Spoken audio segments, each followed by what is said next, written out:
G'day mate and welcome to Steamworld Build with me, Jitty. I was doing my best to put together a guide video and a layout video for the different industrial sectors to make sure we could put together something neat, something was tileable, something we could use to expand our production. And then it hit me in my third playthrough that at the end of the day, it doesn't matter how neat it is, it doesn't matter how tiny it is, because what ends up happening is the industry gets shoved along the edge of the map. Because every tile counts. The maps are not nearly big enough. I always find that I need a couple of extra tiles, and I always find I'm hunting through the list to try and find the right building to fit the right hole. So I thought, well, rather than trying to put together an ideal layout that you can never use because you don't have the free space, and your industry ends up, well, slammed up against the edge of the map like mine does, how about we go through a separate video that gives us the size of all the buildings. Also, I'm going to put a couple of chapters down the bottom so you can refer back to this video if you're trying to find the right building to put in the right slot. But before we get into that, can I ask a favor? I just like to ask a favor. I like to ask a favor early in the video. I just like to borrow a like. It's a simple request. I'd like to borrow a like. If you didn't find that video helpful, you didn't find the video enjoyable, by all means, you can have your like back. But in the meantime, can I just borrow it? So we're going to start not over here, but we're going to actually start over here with our 4x4 buildings, because there's a bunch of buildings that are 4x4, and that's going to make our life just a little bit easier. So we have the charcoal kiln. Charcoal kiln is the very first thing under the worker category, which is a perfect 4x4, well, industry building. Yes. In our engineer tab, we're going to have the glass blower. The glass blower is our next 4x4 building. After that, we have the pickaxe maker, again a 4x4, along with the toolmaker. Both these are 4x4 buildings. They should be relatively easy to drop down.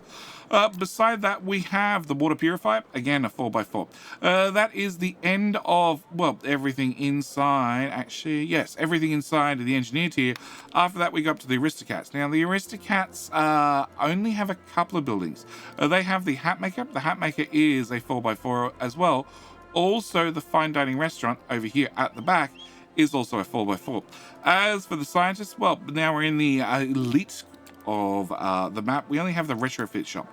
So this is the last item in the 4x4. Don't forget, on top of that, we have a couple of other buildings that are 4x4s, being, well, the warehouses. We're going to need a lot of warehouses to run our industry. So that's also a 4x4. Yeah, but I'm going to exclude that from our list because, let's be honest, you're putting in warehouses wherever you need to put in warehouses, not trying to necessarily fit gaps with warehouses. Okay, on to our next group of buildings. Our next group of buildings are the oddballs. We've got a couple of oddballs that I want to get out of the way. So first off, we have the forester. Now, the forester needs to be put where trees are. That's really its number one concern. So we generally put those down first, and then work everything else around them. Also, same goes for the sand shifting factory. Again, you're going to need to find the sand first, pop this down, then try to keep the area around it clear so, well, you don't lose any fertility. Same goes with the forester. Don't build over the trees. You can put buildings around the trees. You can put buildings in between the trees. Same goes with the paths. Just don't build anything over the trees. All right, our next two are going to be, well, the cattle farm and the cactus farm. Now, the cattle farm is 4x5, which means it probably should be in the 4x5 category, except you need to put 3 fields off that, which then extends it out to be quite a significant size. I generally end up building the cattle farm and then building 3 more cattle farms to try and get my tile placement correct for, well, where I actually want the fields to be before I remove the fields and then replace where the fields were, where the farms were, with fields. Hope that makes sense. As for the cactus farm, it is a 3x4, which seems fairly convenient, except it also has fields that are 3x3. I tend to use the steam furnaces, as they also happen to be 3x3, to sort of work out where I want to put my fields. And then after I've worked that out, I can then remove each one of these and then go, I want to put a field there, there, and there. It just helps me with my placement. Okay, so that's the end of the oddball buildings. Then we come into our next set of buildings. Now, these are all 4x5. Okay, we have an awful lot of 4x5 buildings, so these ones you're probably going to be finding the most awkward to jam in. We have the lumber mill. Now, lumber mill, it's going to be your very first one. You're going to be putting down a number of these. They generally end up somewhere near the forester, but they don't have to be. As long as there's a warehouse to instantaneously transport items between one and the other, you'll be fine. Next one is the Burgermeister. So again, it's going to be 4x5. After that, we have the polymerization plant, again 4x5. We have the oil refinery, 4x5. We have the glass wool spinner, 4x5. We have the sulfur distillery, 4x5. And we have the gunsmith, again 4x5. And we're also going to have lab equipment at 4x5. We can see the devs are really stuck it out with a 4x5 because, well, there's a couple of buildings in the engineering tab, a whole lot of buildings in the Aristotap tab, and well, just one in the scientist tab. Yeah. Over the back here, I have, well, the special buildings. Special buildings are going to be struggling to find a place for often. Well, struggling to fit into a hole. That's probably more accurate. First one is going to be the spare part maker. So this is 3x4. Yeah, to go with that, we also have the sparkling diesel and also the art studio. These are all 3x4.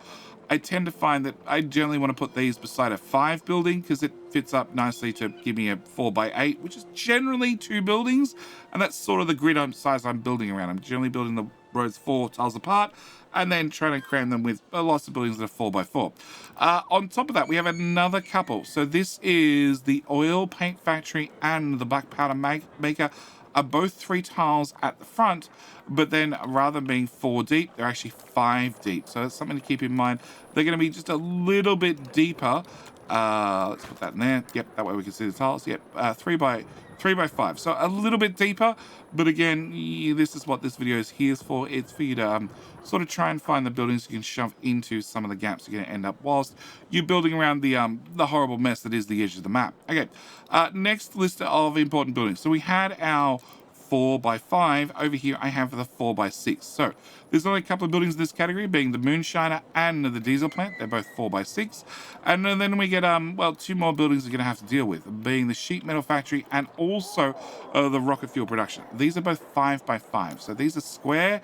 If they go in with a 3x5, it gives you a nice 8x5, which is still not very good if you're building everything by a roughly 8x8 grid. Okay, the other 2 honorable mentions I need to throw in here is, of course, going to be the warehouse, which is the 4x4. You're going to be throwing these in amongst your buildings everywhere.